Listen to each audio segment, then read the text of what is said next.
Zhang Henshui's Cause of Crying and Laughing Chapter 8. Xie Wu has a deep heart. Please look at the embroidered shoes. When singing, don't hate to break the strings. However, it was said that Feng Shi was acting coquettishly towards Jiashu when Jiashu suddenly picked up a teacup, smashed it to the ground with a bang. This time, Feng Shi was really frightened. But Jiashu shook her hand and said, "Don't misunderstand me. I'm not angry, because no matter how I explain it, you won't believe it. Now I'll beat up a teacup and show it to you. If I make a few bad money, it's just teasing you, not sincere. Then I'm just like this teacup." Feng Shi originally didn't know what to do, but now that Jiashu said it, he just swore, and when he thought about it, he went too far. "I was not good, so I cried wow." Aunt Shen was in the room outside when she first heard something being broken. There was a loud bang, and she was startled. She was about to enter the room to try to persuade her, but then she heard Feng Shi cry. She knew that something was wrong with them.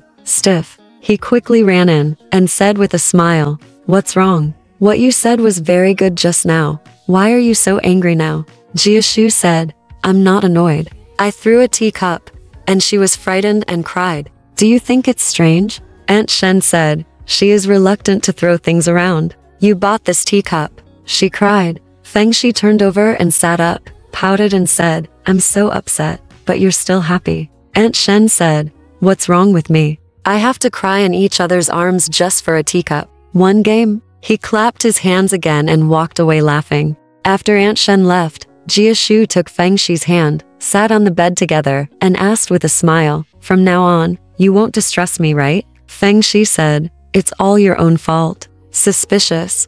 When did I say this? As he said this, he walked down to the ground and knelt down to pick up the broken pieces of porcelain. Jiashu said, "There is no need to pick it up with your hands. You can just take a broom and sweep it away. You cut your hand carefully like this." Feng Shi said, "You deserve it if you cut your hand. That has nothing to do with you." Jiashu said, "It's none of my business? Can you say it's none of my business?" He held Feng Shi up with both hands and asked her to stand up. Feng Shi was holding many broken porcelain pieces in his hand. She pulled the tree, let go, and threw it to the ground. With a snap, Aunt Shen said ouch and then ran in and said, "What's the matter? Did you beat up another one?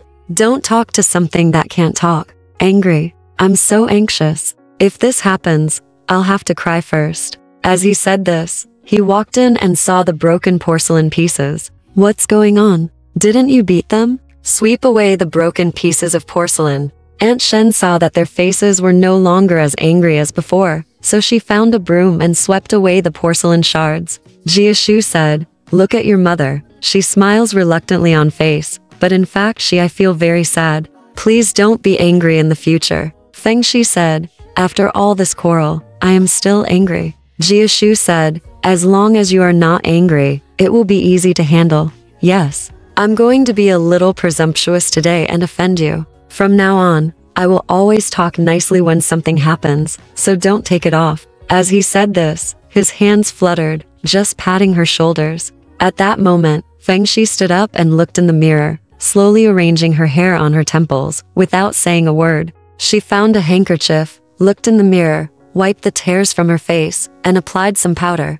Jiashu couldn't help but chuckle when he saw it. Feng Shi said, "Why are you laughing?" Jiashu said, "I remembered something, but I can't answer it myself. It's this rouge powder. Why are only women allowed to apply it, and not men? And women always say they don't want others to apply it. Look at her. If you don't want others to look at her, why do you apply powder to look good?" Feng Shi heard that, and put the powder puff on the table far away. After throwing it away, he said to Jiashu, "Since you said that, I won't apply powder. But I don't know which puppy bought me these 2 boxes of fragrant powder. Don't ask the powderer yet. You'd better ask the fan buyer." When Jiashu heard this, he stepped forward to greet him. Just as he was about to approach Feng Shi stepped aside and said, "Goodbye again. Come to coax people." Unexpectedly, Jiashu bumped her body against the wall, causing the large hanging mirror to fall down. Fortunately, there was a rope tied behind the mirror and it didn't fall to the ground. Feng Shi quickly held up the family tree with both hands and said with a smile, "Did you touch it? It scared me." After saying that, she turned her hand back and patted her chest several times. Jiashu said, "You don't want me to be intimate with you? Why are you supporting me again? As he said this, he looked at her face to see how she would answer this difficult question. Feng Shi said, what kind of hatred do you and I have? Why would I not care if you were about to fall? Jiashu smiled and said, that way, you still want me to get close to you. Feng Shi was exposed by his words and simply lied down. When he got to the small table, he burst out laughing. In this way, the negotiation between the two people just now finally disappeared. Jiashu went back because he didn't sleep well last night and didn't have dinner at Feng Shi's place. As soon as he sat down at Tao's house, he received a call. When she answered the call, it was he, Lena, who called. She said first, how about it? Do you want to break your promise? Jiashu was confused and said, please tell me, what did I make an appointment for? I can't remember it for a moment. Don't get up. Lena said, when you got off the bus yesterday, didn't you tell me I'd see you today? How long has it been since you forgot about it? Jiashu finally remembered when we said goodbye yesterday. He said see you tomorrow to her. It was a very casual and perfunctory remark at the time, but unexpectedly she thought it was true. She is a sociable person. How could she not know such a kind word? But when she asked, she couldn't say it was just casual, because she said, don't forget, I'm waiting for Miss He's call at home. Lena said, then let me treat you to a movie. I'll start with go to Pinggan, buy a ticket, and leave it at the door. As soon as you mention me, the waiter will tell you where I am. Jiashu thought she would always make an appointment to watch the dance, but unexpectedly she changed the appointment to watch a movie. But this was more agreeable. Instead of having to go to the dance hall and sit there being an idiot, I agreed on the phone to come. Jiashu answered the call in the living room, thinking that Bohe and his wife would never know. As soon as I walked into the room, I heard Mrs. Tao laughing in the corridor. The show is about to start. What are you doing at home? I'll take the car to you first. Jiashu smiled and said, you're so well informed. Miss, he invited me to watch a movie. How did you know about it? I'm sorry, said Mrs. Tao. You guys are talking in front, and I'll install the latch in the back and eavesdrop. But it's not exactly eavesdropping. I asked Miss He for her permission beforehand. Jiashu said, what's the meaning of this? Mrs. Tao said, but although I was joking, I really meant it well. Do you believe it or not? Jiashu said, I believe it. Cousin and uncle, we can't embark on the road of love. Why are you here? To guide us. Mrs. Tao then left with a smile. After a while, Liu Fu came in and said, the car has driven out. Come on, please get in the car, Mr. Chow. Jiashu thought, they knew it anyway, so they just interacted with Miss He openly. Then they would not suspect that he was interacting with another girl from the Guan family. So he didn't refuse and took the car to arrive. Go to the cinema safely. As soon as Jiashu entered the door, he asked the waiter who collected the tickets just one word The waiter quickly replied, Miss, he is in the box. So he guided Jiashu, opened the green curtain, and sent him to a box. Inside, Miss He moved a chair side by side, stood up and offered her seat, and Jiashu sat down. Yin said, what is a formal treat for Miss? Why sit in the box? Lena said with a smile, this is considered a treat, it's a joke. But if you sit in the box, you can talk more casually, and you won't interfere with other people's business. Jiashu, after pondering for a while, he didn't dare to look at Helena's face. He said slowly, I feel very sorry for Miss He about the photo yesterday. As he spoke, he held a movie manual in his hand and lowered his head to read it. Helena said, I don't care about this matter for a long time. Why do I bring it up? Even if I do send a photo, it is a common thing for friends, so why does it matter? My cousin-in-law has always liked to make jokes. Man, she is just joking with you. Why is she interfering in your affairs? As she spoke, she opened a small pack of chewing gum, took out 2 pieces, and put them both in her mouth. 2 pointed fingers clamped together, casually stretched out and touched Shang Jiashu's face. When Jiashu looked back, she smiled back and said 2 words, eat sweets. Jiashu took the candy, and felt a little excitement in her heart. She couldn't explain the reason at the time, but she naturally put the piece of candy into her mouth. After a while, the movie started, and Jiashu sat in silence. Secretly, I could only smell a very strong fragrance hitting my nose. Lena was not as silent as him. When the English subtitles came out, she murmured softly and occasionally raised a sentence or 2, then turned around to discuss it with Jiashu. Today's wife is a romantic one. She was probably an aristocratic woman who was very infatuated with an artist. The artist thought the woman was too luxurious, but he had no sympathy for her. Later, the woman gave up all the luxurious clothes, studied art, and got close to the artist. However, he only talked about the woman's art, which was still too early to mature, and did not talk about love. The woman thought that he thought she was not knowledgeable enough, so she tried her best to study. Later, many men wooed her because she was both beautiful and virtuous, and the artist intervened. At this time, the woman asked, "You don't love me, and you don't allow me to love others. What does that mean?" He said, "I have loved you for a long time. If I don't express it, it will stimulate you to complete your art." Helena looked at it, and often said to Jiashu, "This woman is so crazy. This man will regret it." Until the end, she said to Jiashu, "It turns out that this man has a purpose. There is nothing better than loving others to correct a person's behavior." Jiashu said with a smile, "No, but I would also like to add, there is nothing better than loving others to change a person's behavior." Jiashu. Regarding the criticism of the film, Helena could no longer say anything. Since the movie was over, everyone left the cinema together. She said, "Mr. Fan, it's better for me to take you back home in my car." Jiashu said, "I have to send you back every day. It would be too troublesome." Helena said, "Even today is only twice. How can I do it every day?" There is no need to be modest. If you want to let someone get on the bus, and you get on the bus again and share the same seat. Helena said to the driver, "Send Mr. Fan back to Taojai first, and then we will go home."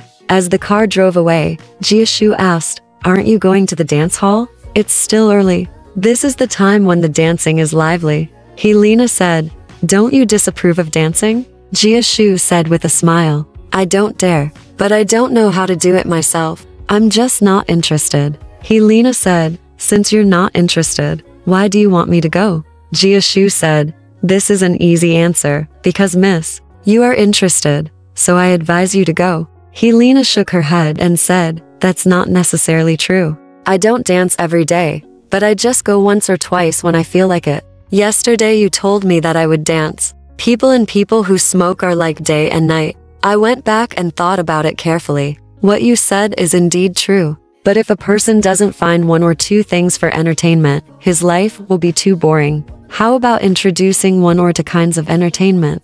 Jiashu said, "There are ways to entertain. For such a smart person like Miss, wouldn't she be able to find something quite entertaining?" Helena smiled and said, "Don't friends help each other? I think you are a person who is always close to books, and your insights are certainly higher than those of us who play all day and all night. So I would like you to introduce me to one or two entertaining things. Whether I agree or disagree, whether I am interested or not, that is another matter. You can't even bother to introduce an entertainment device to me just because I am a person who likes to dance." Jiashu continued, "Words are important. To be honest, I am not very good at all entertainment things in society. Now I am asked to introduce it to others. It is really a 20 for history. I don't know where to start." Helena said, "Don't worry about which entertainment is most suitable for me. Just tell me what you like."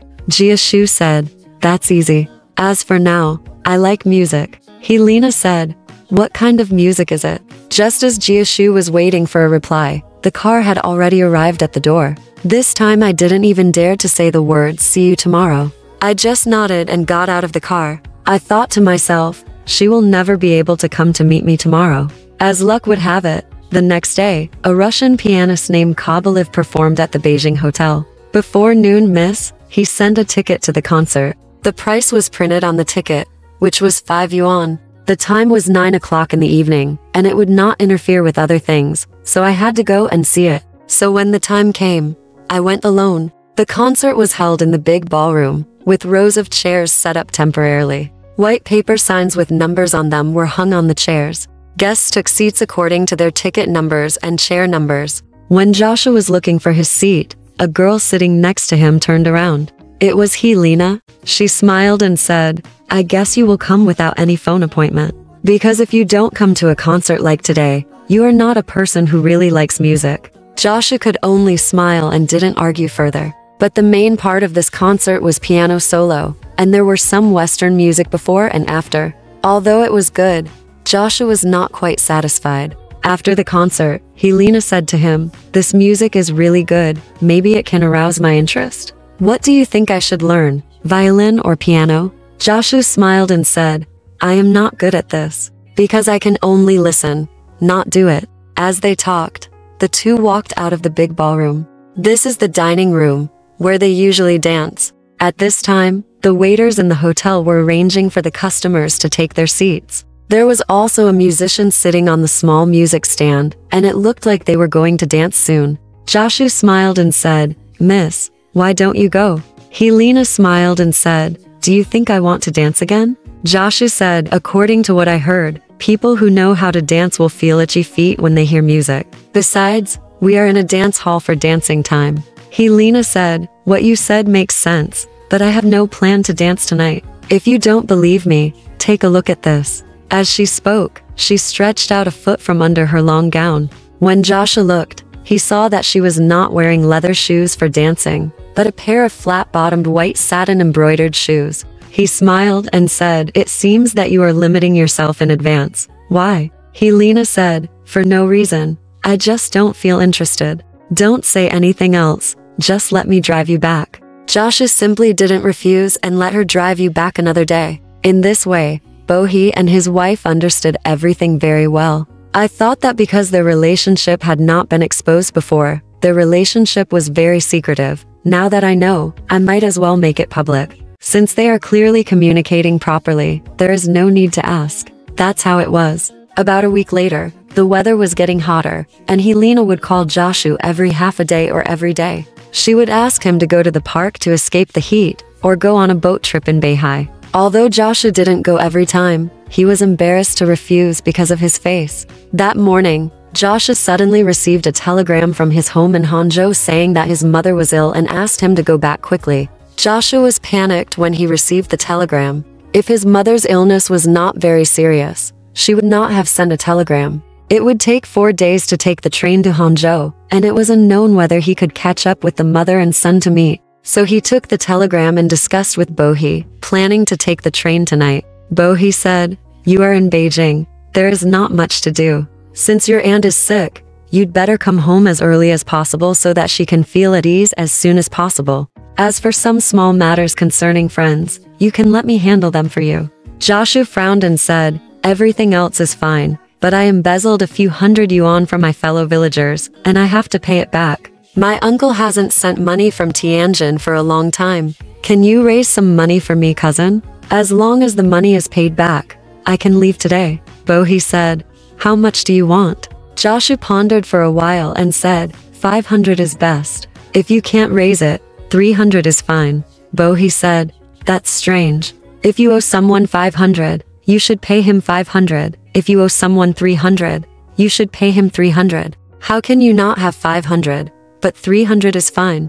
Joshua said, "It should be just the man has more than 300 yuans. But I want to have an extra 100 or 200 yuans to bring some gifts back to Nan." Bohe said, "That's not necessary. First, you are rushing back to see your mother, and everyone knows that you are in a hurry to leave. Second, you are a student, and it is a time of consumption. If you don't give people things, they can't blame you. As for the money you owe them, of course you should pay it back before leaving. I will advance it for you." Joshua heard it, and bowed to him, and said with a smile, "Thank you very much." Bohe said, "This little money is not worth a bow from you. Why are you so anxious to get money?" Joshua blushed and said, "What's the hurry? But I love to save face, and I'm afraid that people will say that I owe debts and run away." At that moment, Bohe thought that he must have lost money from entertaining his girlfriends in January and February. He was introduced to him by himself, and even if he spent more money, it would be inconvenient for him to pursue it. So he went to the inner room, took out 300 yuans in bills, and brought it to Joshua's room. He held 6 stacks of 50 yuan bills in total. When he handed them to Joshua, Bohe discovered that one of the stacks was 10 yuan. He stretched out his hand to take back the 5 yuan stack. Joshua hid the money in his arms, and said with a smile, "Big brother, just think of it as a farewell party for me. How about lending me 50 more yuan?" Bohe said, with a smile, "I don't mind. But if you lend me 50 more yuan, you will spend 50 more yuan." When we settle the accounts in the future, I am afraid my aunt will blame me. Jiashu said, No, I will pay this money back personally in the future and won't tell my mother. As he spoke, he took out the key from his pocket and opened the box, pretending to sort out the things in the box. But he also took the banknotes in the box and put them in his pocket. He closed the box and said to Bohi, I will go to pay the debt. But these creditors are everywhere. I am afraid I will be back very late. Bohi said, Aren't you going to say goodbye to Miss He? Jiashu did not agree with him and hurried out of the door. Jiashu left today without thinking as he did in the past. When he saw the rickshaw, he jumped on it immediately and said, Daxi Hudong, hurry up. The rickshaw driver saw that he came out of a big house and that he was an employer who didn't bargain for the price, so he pulled the rickshaw and ran away. Soon they arrived at the door of Shen's house. Jiashu grabbed a handful of copper coins and handed them to the driver, and ran inside. At this time, Fengxi was holding a school bag under her arm and was about to go out. Jiashu saw her and quickly pulled her back, saying with a smile, Don't go to school today. I have something to tell you. Fengxi saw that although he was smiling, he was very uncertain, so she held Jiashu's hand and said, What's wrong? Look at your spirit. Jiashu said, I'm going back to the south tonight. Fengxi said, What? You're going back to the south? Jiashu said, Yes, I received a telegram from home early in the morning, saying that my mother is sick, and asked me to go back to see her as soon as possible. I'm very confused, and I don't know what to do now. There will be a train to Shanghai tonight, so I will take the train tonight. After hearing this, Fengxi was speechless for a long time, and with a puff, the school bag under her arm fell to the ground. The bag was not fastened properly, and the inkstone, ink bottle, books and everything rolled all over the floor. When Aunt Shen heard Joshua was leaving, she didn't have time to take off the blue cloth apron she was wearing. She was bare-armed, picked up the apron, wiped her hands constantly, and walked from the kitchen to the yard in 2 or 3 steps. She looked at Joshua and said, My sir, look, I didn't hear that your old lady was not feeling well at all. How come you suddenly sent a telegram? After saying this, she looked at Joshua in a daze. Joshua said, This is a long story. Let's go inside and talk about it. So she pulled Fengxi into the house together. Aunt Shen still lifted the apron and kept wiping each other's arms. Joshua said, I have prepared everything for you. I will be back in the south for 3 months at the latest, 1 month at the fastest, or 2 months at the earliest. I will definitely come back. I will prepare 3 months' household expenses for you now, and I hope you can still live the same life as I do in Beijing. What if it takes 3 months? But I can't, no matter what. I have to come back within 2 months. As he said that, he rummaged through his pocket and took out 2 rolls of banknotes. He first sorted out 300 yuan and gave it to Aunt Shen, then sorted out the banknotes and said to Fengxi, When I'm not here, you should buy less things. I will leave you 100 yuan for pocket money. Now, do you think it's enough? When Aunt Shen heard that Joshua was leaving, it was like a thunderbolt in the clear sky, and she couldn't say anything. When Joshua took out a lot of money, a stone fell from her heart. Now Joshua left some change for Fengxi to spend, and smiled, My uncle, when you are here, we can't control how you spoil her. When you leave, how can she do what she wants? It doesn't matter whether you stay or not. If you leave these, it's enough. When Fengxi heard that Joshua was leaving, she felt like she had lost control. She wanted to cry, but she was embarrassed. If she didn't cry, she felt sad. Now her mother said for her, she replied, I don't need money for anything. Joshua said, There are so many days, so it's inevitable that there will be something that needs money. So he quietly put the roll of banknotes in Fengxi's hand. Fengxi said, I don't care about money, but can you come back in 3 months? Joshua said, Why not? I still have a lot of things to deal with, and I'm leaving tonight, and I won't take anything with me. Why not come back? As he said that, he took out the telegram from his body and said, Look, my mother is sick, how can I? Fengxi held his hand and smiled at him. Do you think I still doubt you? If you don't want me, just don't come. No one can find Tao's house and beat you up. But I am very nervous. What should I do? So she took one of his hands and pressed it against her chest. As expected, even through the clothes, she could still feel her heart beating wildly. Then Joshua took Fengxi's hand and went into the house, comforted her softly, and said, Guan Shoufeng is a kind-hearted old man. He is a rare old man. When I go there to say goodbye, I will ask him to come and see you often. If you need his help, I know he will not refuse. Fan Xi said, you leave this money, everyone will have food and drink. I think nothing will happen. Don't bother him if you don't know him well. Jiashu said, this is just a chess move that is prepared for the future. Who knows when something will happen? When nothing will happen? Fan Xi nodded. Jiashu had arranged everything properly, but he still had a few words to say to Shen Sangshuan. It happened that he went to Tianqiu tea house again, so he had to come again in the afternoon. After sitting at Shen's house for a while, he went to say goodbye to several schoolmates, and then went to Guan Shoufeng's house. Jiashu entered the yard and saw Shoufeng's bare back, with a belt tied tightly around his waist. He stood straight in the middle of the yard, and stretched out his right arm with bulging veins. Xu Gu also wore tight clothes and used her father's arm as a bar. Under the eaves around, men and women stood in a circle, all smiling and looking at them. Xu Gu hooked one foot around her father's arm, with one foot hanging in the air and both feet spread out, making a flying swallow into the forest. She turned her head down and turned her back up, and then she saw Jiashu. With a puff, one foot landed on the ground, and the person stood up and smiled. Oh, we didn't know that we had guests. Shoufeng turned around, nodded with a smile, grabbed the clothes hanging on the pillar and put them on, saying, we have set up a small club in the tea house under the drum tower at the back door, and we play every day. These guys wanted to see what we have, and today they were free at home, so they played in the yard. When the people in the yard saw that Shoufeng had guests, they dispersed. Shoufeng invited Jiashu into the house and said with a smile, brother, I miss you so much. If you don't come, I can't visit you. How come you have time to come today? Let's have 2 cups of tea today. Jiashu said, I should accompany you, but it's too late. Then he said that he was leaving today. Shoufeng said, this is your filial piety. As a son or daughter, you should do this. But for such a good relationship, it's a bit unreasonable for you to come and say goodbye for nothing.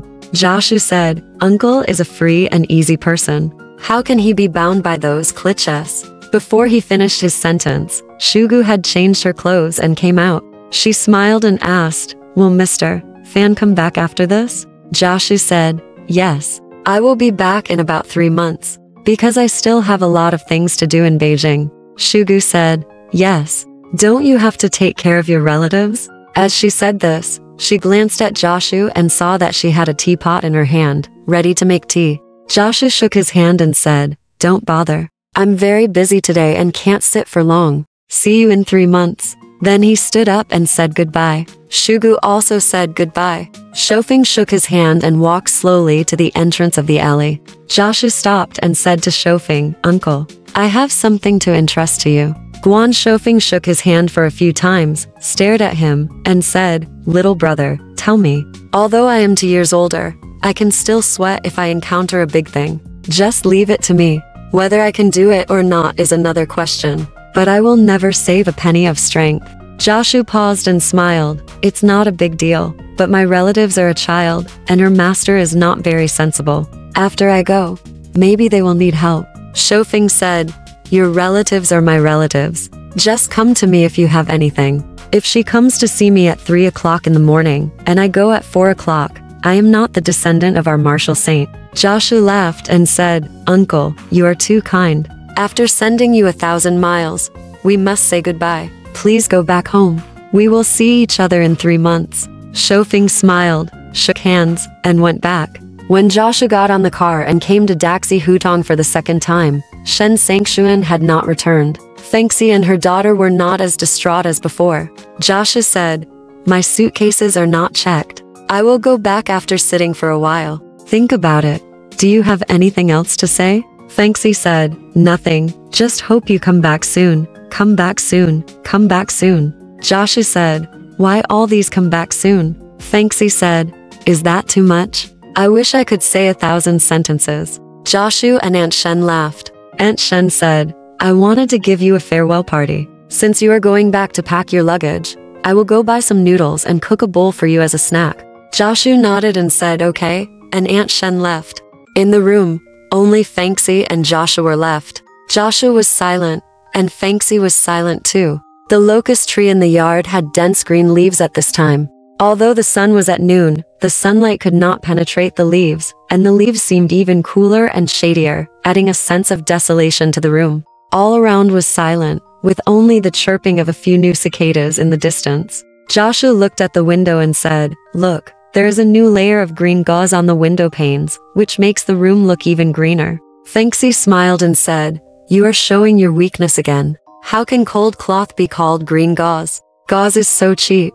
It only costs a few cents a foot." Jiashu said, "It is gauze, after all, but you call it cold cloth. This thing looks like pearl gauze for making curtains. It is very good for pasting windows in summer. It is rare in the south. I want to take some to the south to give as gifts." Fan Xi laughed and said, "Don't be so wicked. If people know about it, they will laugh their teeth off." After saying this, he saw a few pomegranate flowers in the vase on her small painting table, which were a little crooked, so he straightened them up for her and tilted his head to take a look. Fan Xi said, "You are leaving soon. Time is precious. Do you have anything to tell me? If you do, you should tell me." Jiashu laughed. "How weird. I have a lot to say, but I don't know what to say. Why don't you ask me? I will answer you one question." Fan Xi tilted her head, bit her lower lip, and thought for a while. Suddenly she asked, "Can you come back within 3 months?" Jiashu said, "I thought you had thought about it for a long time, and came up with a question. It turns out to be this. Didn't I say it earlier?" Fan Xi laughed. "I can't remember what to ask you either." Jiashu laughed.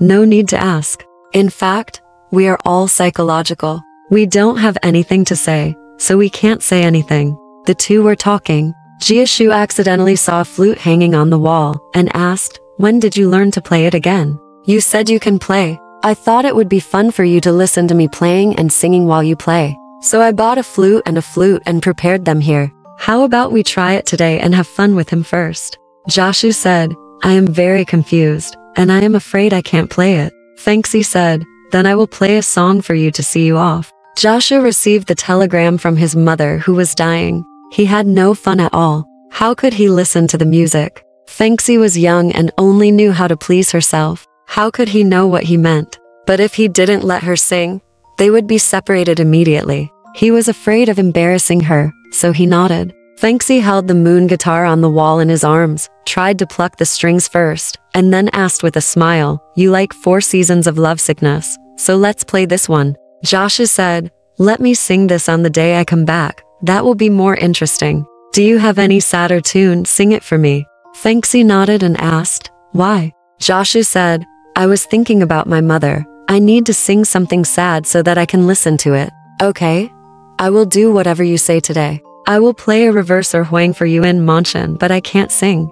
Jiashu said, "Just play it." So Fan Xi leaned sideways and slowly played a reverse tune in Boya crying for Ziki. Jiashu listened in silence and finally nodded. Seeing that he was very interested, Fan Xi said, "Since you like to listen, I'll just play the 4 lines of Farewell, My Concubine for you. What do you think?" Jiashu was moved and said, "This tune. But I haven't heard you say it before. When did you learn it?" Fan Xi said, "It's very easy. There are only 4 lines in Guili Baodui. My uncle said that this can be sung on the stage without the need for a hukin, but with a yuekin and a sanxian. I have learned it a long time ago." When she said this, she didn't wait for Jiashu to say anything else. She was so happy that she started playing Shang Yu's Geixia song. Jiashu listened to it once and nodded, saying, "Very good.